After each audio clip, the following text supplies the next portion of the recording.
Selamat pagi anak-anak, jumpa lagi bersama saya Ibu Agnes Nenobahan. Apa kabar kalian semua? Ibu harapkan kalian semua dalam keadaan baik. Sebelum kita memulai pelajaran kita pagi hari ini, marilah kita berdoa sesuai dengan keyakinan kita masing-masing. Berdoa mulai. Berdoa selesai. Anak-anak, walaupun di tengah pandemi COVID-19, Ibu harapkan kalian tetap semangat belajar dan selalu menjaga kesehatan. Jangan lupa mencuci tangan apabila kalian bepergian. Jangan lupa memakai masker, membawa hand sanitizer, dan selalu menjaga jarak. Anak-anak, marilah kita sebelum memulai pelajaran, kita yel-yel salam PPK. Salam PPK.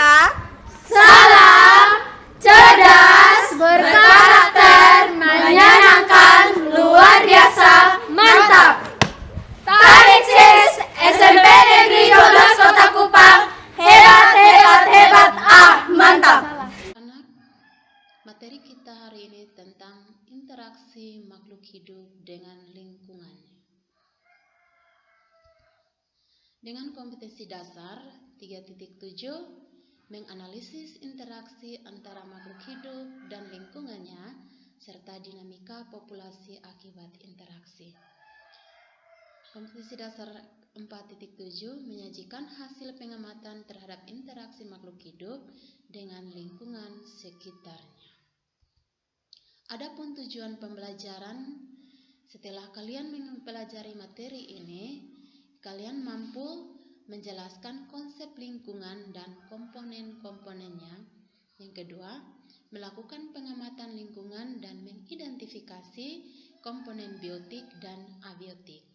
Yang ketiga, menjelaskan pengertian interaksi. Dan yang keempat, menjabarkan pola-pola interaksi. Pengertian lingkungan. Lingkungan adalah kombinasi antara kondisi fisik yang mencakup keadaan sumber daya alam seperti tanah, air, energi surya, mineral, serta flora dan fauna yang tumbuh di atas tanah maupun di dalam lautan, dengan kelembagaan yang meliputi ciptaan manusia seperti keputusan bagaimana menggunakan lingkungan fisik tersebut. Lingkungan juga dapat diartikan menjadi segala sesuatu yang ada di sekitar manusia dan mempengaruhi perkembangan kehidupan manusia. Komponen-komponen lingkungan. Komponen lingkungan terdiri atas komponen biotik dan abiotik. Yang mana komponen biotik, yang termasuk komponen biotik ada manusia, ada hewan, dan ada tumbuhan. Dan komponen abiotik ada tanah, air, udara, suhu, temperatur. Interaksi dalam ekosistem membentuk suatu pola. Yang pertama, interaksi antara makhluk hidup dengan makhluk hidup yang lain. Kita bisa lihat dalam jaring-jaring makanan maupun rantai makanan. Di situ ada interaksi antara makhluk hidup yang satu dengan makhluk hidup yang lain. Saling membutuhkan, saling ketergantungan, dan tidak ada yang terpisahkan. Dan kita juga bisa lihat dalam piramida makanan. Yang kedua, macam-macam simbiosis. Yang pertama, simbiosis mutualisme. Merupakan suatu hubungan dua jenis individu yang saling memberikan keuntungan satu sama lainnya. Artinya, keduanya sama-sama untung. Contoh, jamur dan pohon pinus.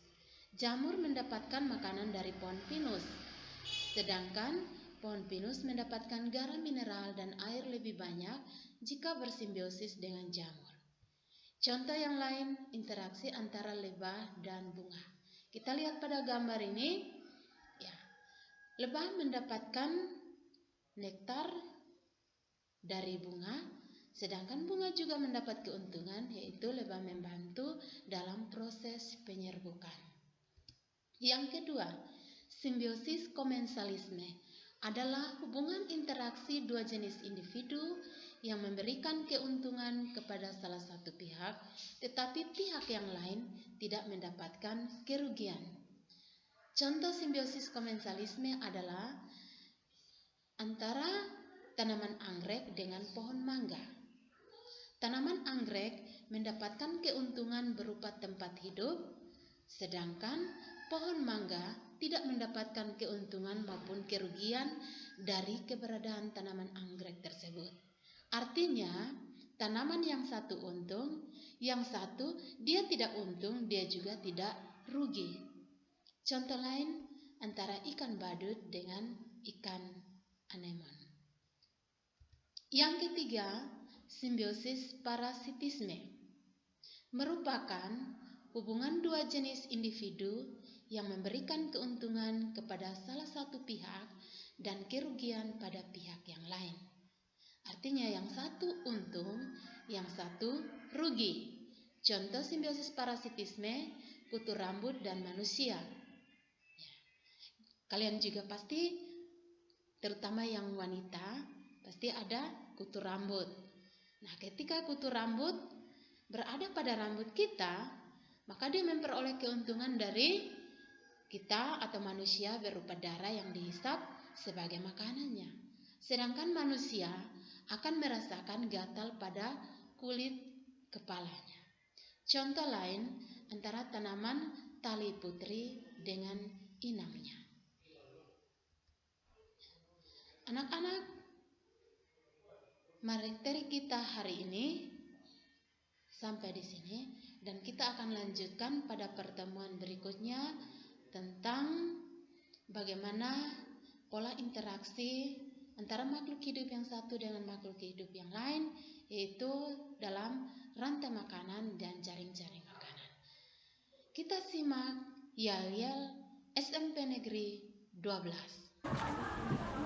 Ombale ombale ya, ombale ombale ya, oh, ombale ombale ya, ombale ombale ya, oh, kami datang di sini dengan disiplin tinggi, sesaat sewaktu tak dapat dikalahkan. We are Spendubles, Spendubles.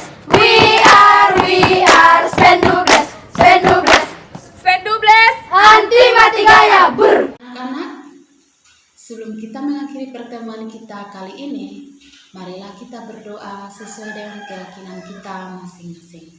Berdoa mulai. Berdoa selesai. Sampai jumpa pada pertemuan berikutnya dan jangan lupa selalu belajar.